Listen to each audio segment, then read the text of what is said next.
Hello, nonprofit leaders. I'm Sarah Olivieri, your host, and this podcast is here to assist people like you, executive directors, board members, and other nonprofit leaders make a bigger impact with insights, tips, and lessons learned from nonprofit leaders and experts.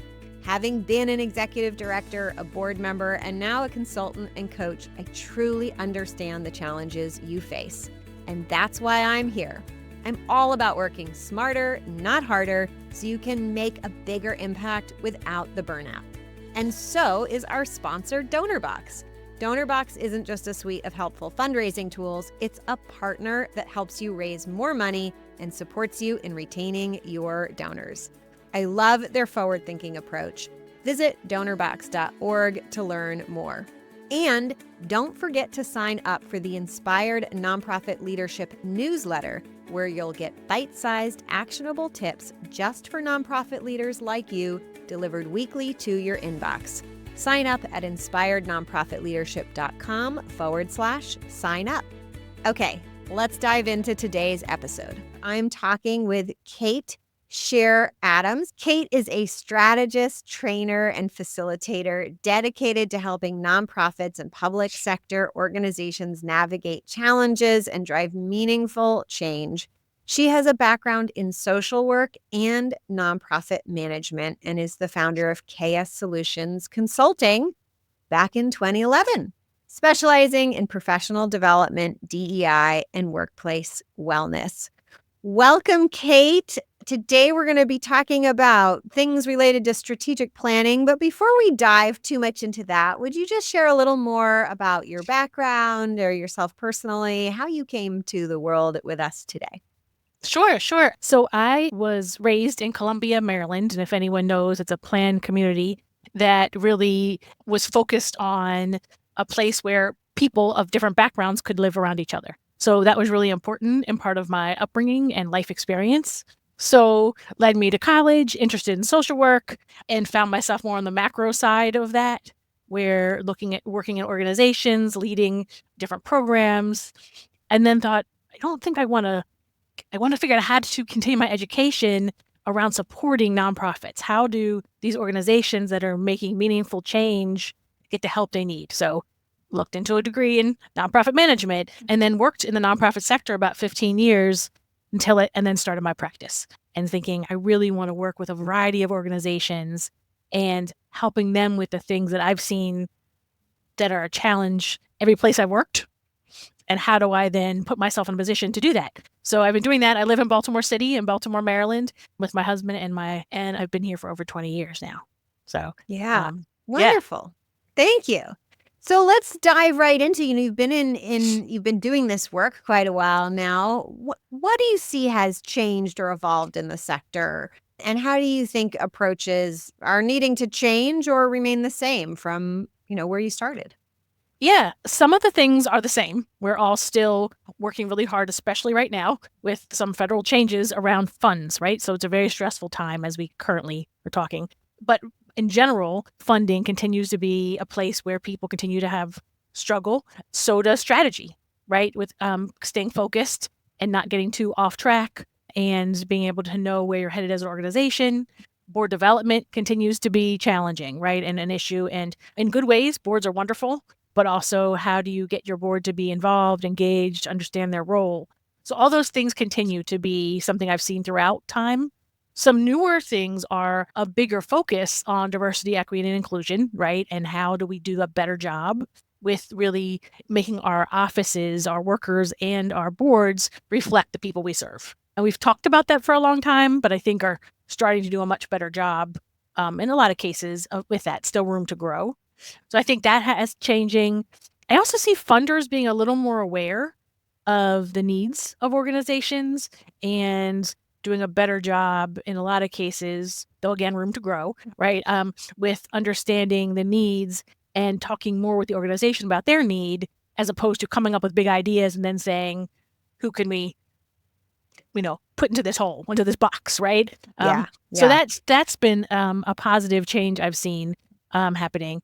And I really like watching a lot of, I guess now that I'm getting older, a lot of young leaders come up in the nonprofit sector with a lot of energy and new ideas A few organizations I work with have a flat hierarchy, which is a really cool concept. Yep. Some boards are moving to that too, which is a whole new ball game, right, of how to do that work.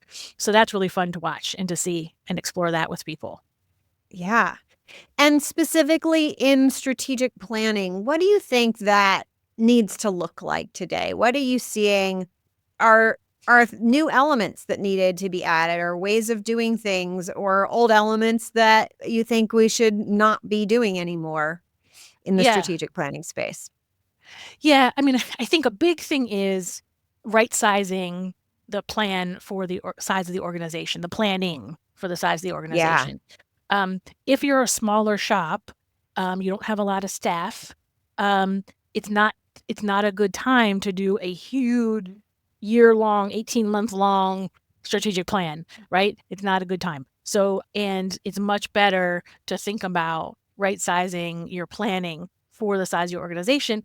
And I found more and more honing it into some issues that are really important to the organization right now, whether it's a growth issue, whether it's where we become mission drift, we become too broad, we need to bring in some focus. I've got a client right now that's looking at a merger. You know, that there's too many in their same space doing work, right? And that can be a good time to really plan strategically. You don't always need to step back and look at mission, vision, and values all over again. You need to reaffirm and you need to think about that, but you don't need to do all the steps necessarily, depending on where the organization is. So I think that's important. That's not a one size fits all. It's really about where are we in the life cycle and what makes sense for us right now, because you want to be efficient and effective, right? You want to keep it moving. People, it's a rapid world, right? So you've got to be efficient and effective. Yeah. And you know, if these long plans, you could end up, things could change really quickly. Again, like we're seeing right now in the political climate, things could change really quickly.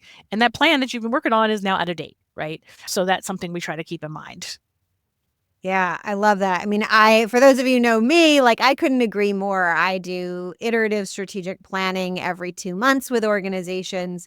And I really like what you said about right sizing too. I think especially with those small organizations, I'm often reminding them, like, I'm often teaching them kind of to think about their own strategy and kind of coaching them through that. And I see them kind of overthinking it. I'm like, in this process, if you have just one goal, that's great. And right. I absolutely don't want you to have more than 3 goals, because 3 is already probably too many based on your size. So it doesn't take that much time and work to come up with that one goal that everybody needs to be focused on. And so I do see a lot of people kind of feeling like this has to be a bigger process than it does, especially when they're smaller. And there are other times when it does have to be a big process because something around how they deliver their services or what their mission is needs to fundamentally change, and that can take a lot of work. But like you said, so often nonprofits their plans need to be around solving an issue that they're having. You know, yeah. I'm curious, I'll ask you if this has been your experience, but I'd say the majority of people who come to me for strategic planning, they need to solve issues in their organization. And it is really only the minority who are at a place where starting some really brand new piece of growth is what they're ready for when they come to me. I mean, usually that transition happens while we're working together, but that is rare in my experience that someone says, oh, we got all our ducks in a row, everything's aligned, you know, we're hunky-dory, we got extra cash ready to go, and we want to start some new initiatives. It happens, but I don't see it a lot. But has that been your experience? It has been. There's usually an issue that has driven people to say, we should be planning now. Sometimes if we haven't done one in a while, they'll say that, but then as I dig in, there's usually something else there that's made them want to do this now. And yeah, right. They don't usually have everything that they need. They may be aware of, we are growing. You know, we're growing and people need us more. We need to figure out how to meet that need, but they don't have that figured out yet. And, you know, that's what the planning process is for. Or it may be a situation where they've got a lot of new board members and new staff, and there's divergent opinions on where they should be heading and they need some help there, So yeah, the process really is a clarity. I think the process is as helpful or almost as helpful, I would say, as the product in the end. I only say the product should be more helpful in that it's for a lot of times it's looking at something for a long period of time. You want that to be helpful, but the process is really helpful to teams to really figure that out, where they are and what they need, and to come to some agreement. I work with teams sometimes where not everybody's on the same page of what's next. And so helping people figure that out together is a really important part of the process as well. Getting that congruence among different, and they're coming from different perspectives, which is fair, and that's people's lived experience and that's people's work experience. And you want that, but then you've got to come to something everyone can more or less agree on to move forward. Yeah, that makes total sense. As you mentioned, right, different organizations are in different phases. Some are more in growth mode and different stages of growth mode. Do you find that it's helpful to have different processes or different emphasis depending on where folks are at in their journey? Yeah, I do think that. I think that there's general steps that you want to take. I mean, you definitely want to do some discovery, right? Meaning that you want to work with the organization and find out where they are, what their needs are, what is the driving factor for this. I always like to do some kind of like celebratory kickoff with the whole team. This is what we're doing. This is why this is important, and adding some fun, into there, right? That's important. And we always want to do some kind of stakeholder engagement. Who are your stakeholders and how does this work impact them? And let's make sure they've got we were hearing from them in terms of what's important to them, what they need, what they want, because you want them to have that buy-in and be excited too. So that's important. So some of those things are important for everyone. But I think, really, like to your point about how big does this plan need to be? How many goals do we need, right? How much of that do we need to do? And frankly, the stakeholder engagement, sometimes that's much bigger. There's lots of stakeholders. We've got to do a long process of data collection. Other times, not as much, right?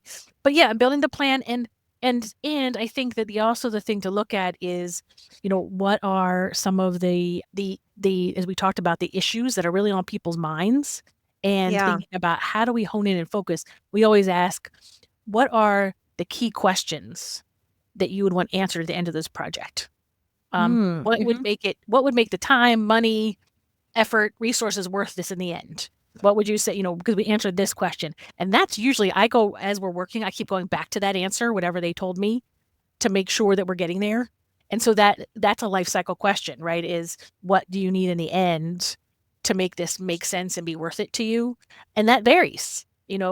Most people say some kind of tangible goals that are measurable, but what specifically do you need to know to do your job well, to feel like you're really doing the work that your mission is asking you to do? We do that. We like to look at the real-time model, and it's, the whole idea of organizational, programmatic, operational. So looking at it from different pieces, but depending on where the organization is, what group I have now, their programmatic elements are pre-scripted because of the type of organization they are. But operationally and organizationally, they need some support. So our strategic plan will assume the programmatic is done, and we're going to focus on the other two pieces. So it really just depends on on the organization and their needs, which is important to say. We've kind of said this. It's not a one-size model, not a one-size-fits model, right? It needs to be to be catered and molded for the particular organization. Yeah, I think, you said, I just want to highlight a few things you've said there for listeners. One is around, like, we talked about right sizing, but around stakeholder engagement. And, and that you mentioned some organizations need more or less. And I want to go deeper on that actually in a moment, because some questions for you about it. Around where in your organization do you need work? And I think around that idea of asking questions, one of the reasons why I ended up turning to iterative strategic planning is so often I find, in that kind of discovery process, and, and my clients are doing discovery all the time, basically, of what are their issues. We're always looking for issues. But in that more formal kind of strategic planning moment of setting goals and then creating the plan of how we're going to achieve those goals, oftentimes there's this middle step of asking strategic questions, for lack of another phrase, that needs some time, right? We have a goal, and then we can't set the tactics until we've come up with the right questions to ask about what will happen if we go here, or what will happen if we take this other approach, right? And we really need, or even sometimes setting the goal, we have to answer some really important questions. I have a client who works in, a very niche Jewish community, niche issue. And we realized in order to create a funding plan for them, we had to kind of answer the question, what is the potential pool of donors? Because in this case, maybe it's broad because a lot of people care about this issue, but maybe it's so niche. Like, maybe it is only a couple thousand people. And if it really is that small, that will dramatically change our approach. Yeah. To what type of fundraising we do, where we're putting the efforts, what type of outreach we do. And it became this really critical question. And then even figuring out those strategic steps of how do we measure this? And we figured out, what would get us a close enough idea of measuring, so that we could go through and answer that question, and we couldn't proceed. And it took several months just to figure out, like, basically how we would answer that and what kind of tools we would need and how much that would cost. And for me, like, that kind of traditional strategic planning model often doesn't allow for that questioning process. Yeah. I've been reading a lot, and I took a class on appreciative inquiry recently, and which is all about that, right? Is not seeing things as a problem. And actually, that one of the quotes I liked was seeing organizations as miracles, and then asking questions that keep you curious, and not seeing it as a problem that you're trying to solve. And I think that's part of what you're referring to, right? Is that the strategy that you want to develop is about asking questions that are strategic in terms of what's reasonable for your size, what's reasonable around your mission, fundraising goals, all those kind of things, and making sure that we're asking those and aligning that with the planning process. And sometimes I found that my thought was one direction we were going to head, and through some of those questions, we really had to turn our direction. And that's okay. That comes up and that happens. Things on kind of, with one group I was working with, a big issue came up around the impact and stress of the work on the team. We were really talking more about programmatic issues. And then all of a sudden it came up that, they had lost several clients and passed away. Their clients had passed away in tragic situations, and that's not uncommon in their work. And so we really had to then start delving into that's going to impact reaching those goals in terms of people's mental health, burnout, right? So how do we support and take care of the team? And the board didn't know about some of the issues. So it was a really, really pivoted some of our planning around those issues, right? Of course, fundraising, how are we going to meet some of those goals was also on their mind in their case in particular. But that came up, and it was like, we've got to spend some time here, So things like that definitely are, depending on where the organization is, the size, the culture of the organization, and it's important to be ready to pivot a bit and handle those situations if they come up.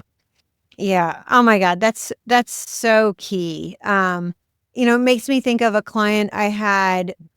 We thought we were going to be doing growth-oriented activities and strategic planning activities. And as we dove into the current issues and the current landscape, we found that she had a team of 8, I think it was, and different people had hired each of those person. Like, the board and different versions of the board had hired some, and the previous directors hired some. There was no process. And what had happened was, like, 6 or 7 out of those 8 team members were really the wrong fit for the organization. And so then all of a sudden it was like, wow, we need to figure out how to basically turn over your whole team so that you have a consistent, aligned group of people. That was not at all what any of us were expecting. But like you said, when you find those types of fundamental things going on, you have to honor them. You have to address them first because, like in this case, no plan is going to work with a team that isn't effectively able to work together. It's just, you might as well not have any strategy if you don't have a team that can implement something together as a group. Yes, it's very true. And it's, again, why you don't want to be scripted, right, in this process, because what you want. So I hope that by questions that I would, as a consultant, talk to a team about, I uncover some of this early on. And sometimes I do, but sometimes I don't, and it's even I'm doing it for a long time and I'm surprised. I'm like, oh, I don't know why I didn't catch that. But now we're a month or two in and here's this huge issue. But that's okay. We just deal with it then, as much as possible. We figure it out in the beginning, but not everybody is really thinking about all that, or it hasn't really come to light until we start having some conversations. And that's part of the value of the process, I think, as well.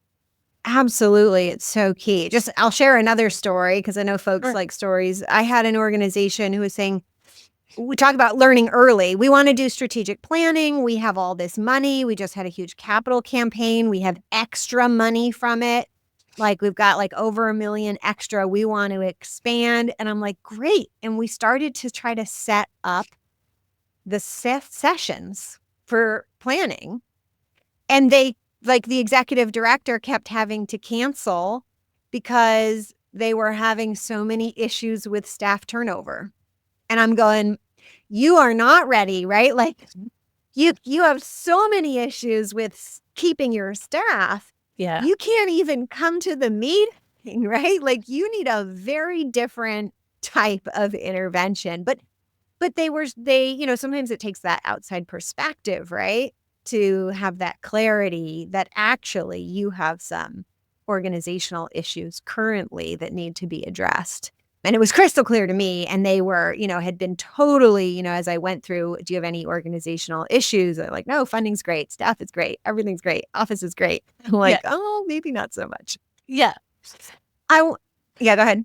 I was just going to say I had a client where we did catch this in the beginning. They called it strategic planning, but really it was the founder was going to retire, but the founder hadn't been taking a salary.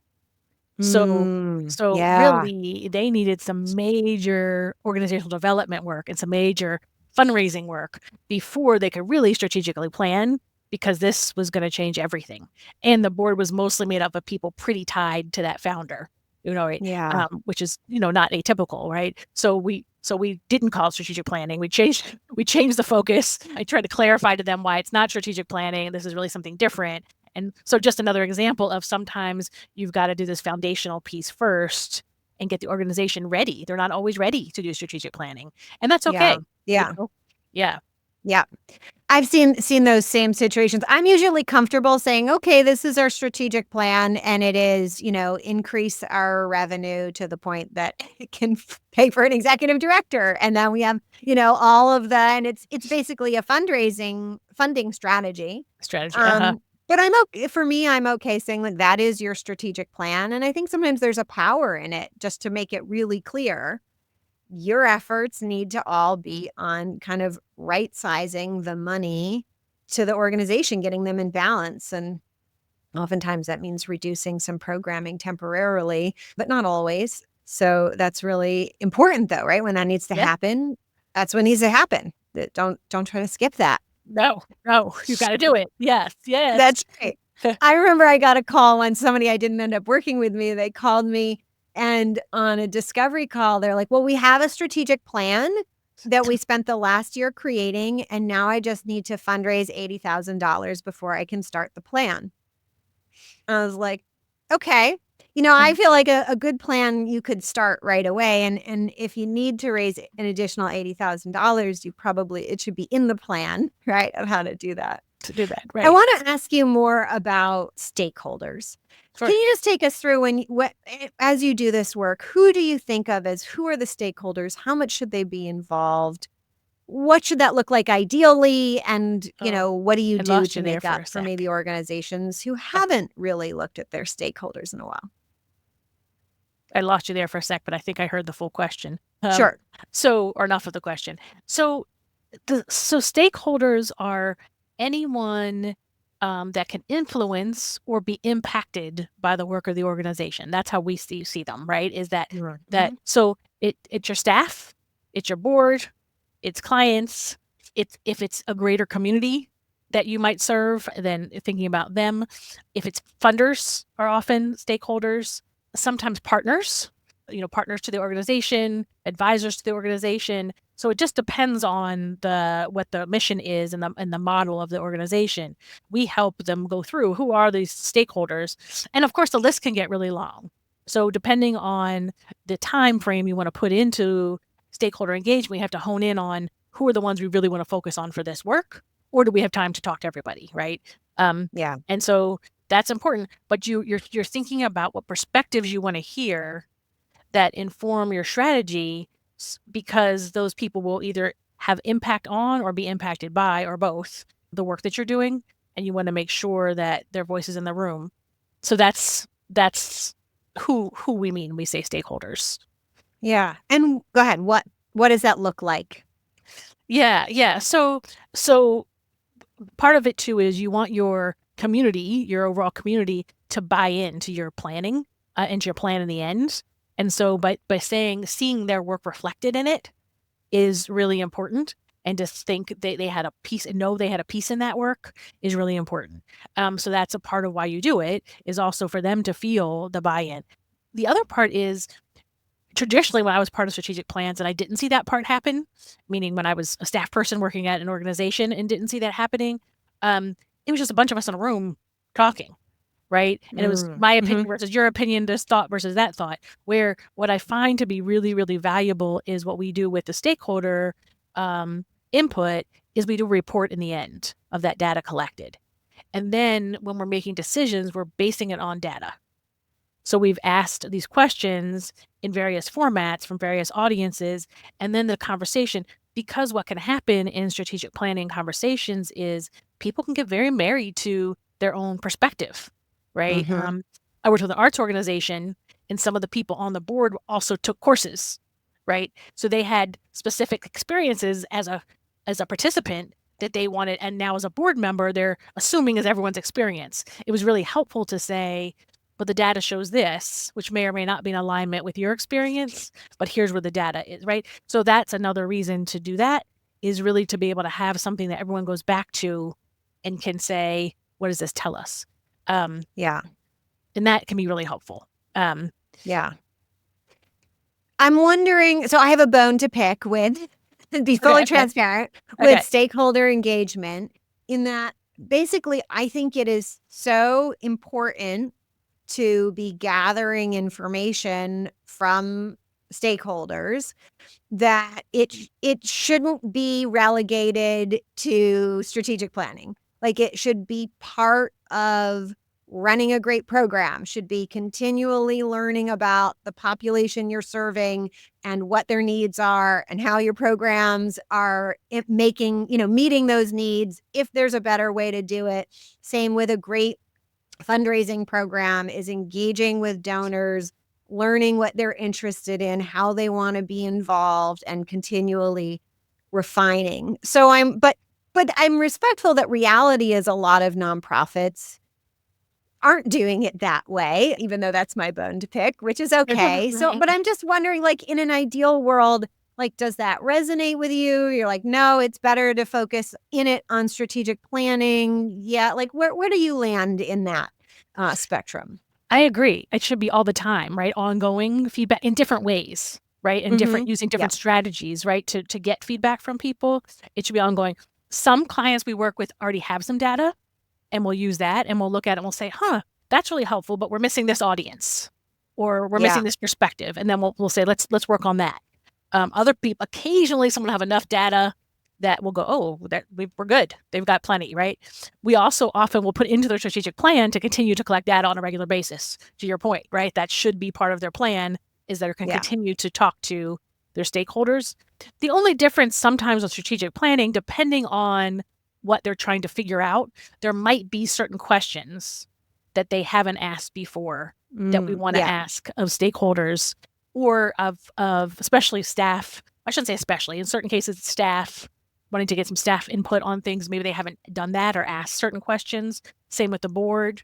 Or maybe they haven't asked questions in a more, maybe they've asked programmatic questions of their stakeholders, but not so much about strategy. We want to get a little more. So sometimes there's questions that we would ask differently in that process. Yeah, that makes total sense. Yeah. But I completely agree that ideally we're collecting data all the time. And so I'm saying collecting data, but to clarify what that means, it can be a survey.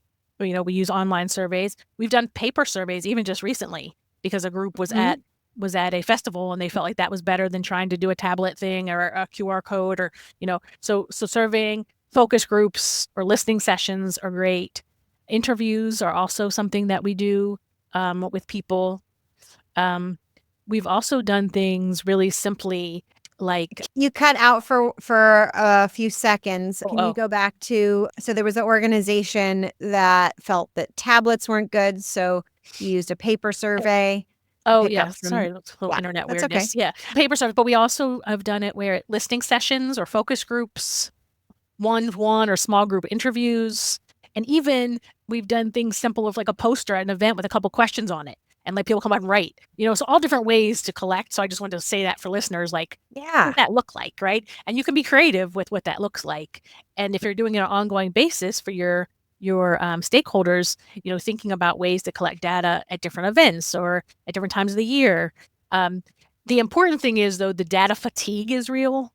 If people are always asked, right? Like, they need to know you did something with that information, because otherwise they're like, why am I doing another survey, right? That's right. And you need to do something with the information because if you're collecting data and you're not using it, then you're kind of wasting everybody's time. I often say, I'd rather you have less data and you learn how to really use it. It's like building a muscle, learning how to use data. And then you can increase how much you're collecting as you increase your ability to use data.